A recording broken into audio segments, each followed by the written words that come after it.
Well, hello. Uh, Kia ora te whānau. I've just had a powerful, profound call with my father.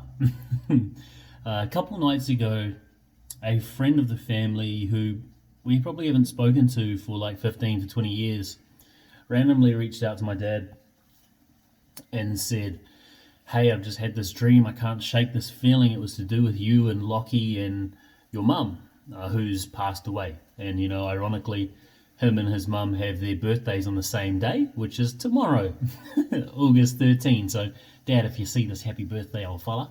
But why it's important is because she brought Dad up, and it's come at a time where, he turns 58 tomorrow, and he's a good looking man. He's a bloody rooster for 58.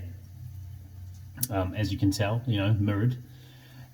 He turns 58 tomorrow, and his mum passed away from a heart attack at 58, and he's been having chest pains, and so he's gone through this cycle, this loop of anxiety. And he called me yesterday out of the blue and just wanted to hear my voice. Apparently, just wanted to know how I was, and for us and our relationship, that's very odd.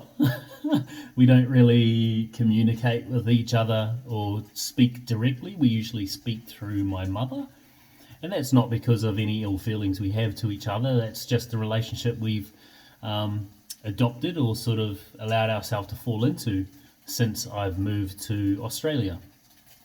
And so that's the norm. So he called me. That was out of the blue.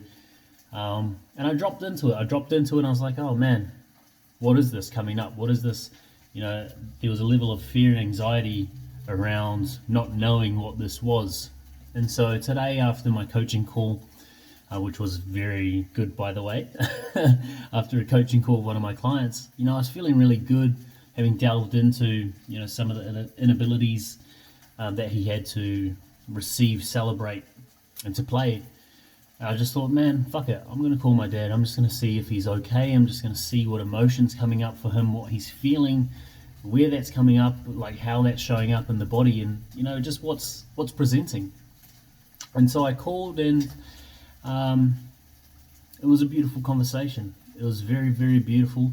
It was him being very open. It was me being very open, which doesn't generally happen too often, and we just tend to butt heads. We just tend to butt heads. But it was a very beautiful, open conversation. He's been in a pretty, I wouldn't say dark, maybe grayscale place.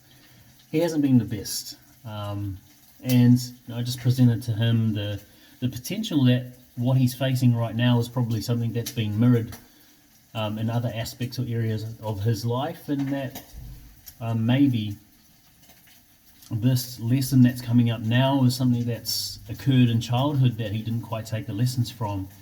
As humans, we go through these cycles. As cosmic beings, we go through these cycles, and we have to go through the same sort of situations, the same traumatic moments, until we learn the lessons, until we take what we're supposed to take from it, to learn, to grow, to prosper, to move towards being that light, love being. And so essentially we got to a point, and he said to me, I've got more out of this conversation than I have with my psychs and counselors. And that hit me really hard. That was cool. That was beautiful for me to hear from someone that I love so dearly. And it sunk in that that's probably the first time that we've had that real heart-to-heart connection. And what dropped after that phone call was that's probably what that dream was for. That lady, that family friend that we hadn't spoken to for 15 to 20 odd years, who randomly had this dream and called my dad. I think that was my nan. I'd bet that was my nan, getting in touch in her own way during this Lionsgate Lions portal, and ultimately allowing us to move and shift until we got to a point where we had this conversation on the phone today. We opened up to each other and allowed our hearts to connect, probably for the first time, like genuinely, openly, authentically, since I was a child, since like trauma as a child. So that was a huge win for me. and I just felt like expressing it. It's coming up, it's there, it wants to be shared, and it's getting shared. So yeah, Katie's just got home. Hey babe. About to have bacon, eggs, avo on gluten-free toast. You.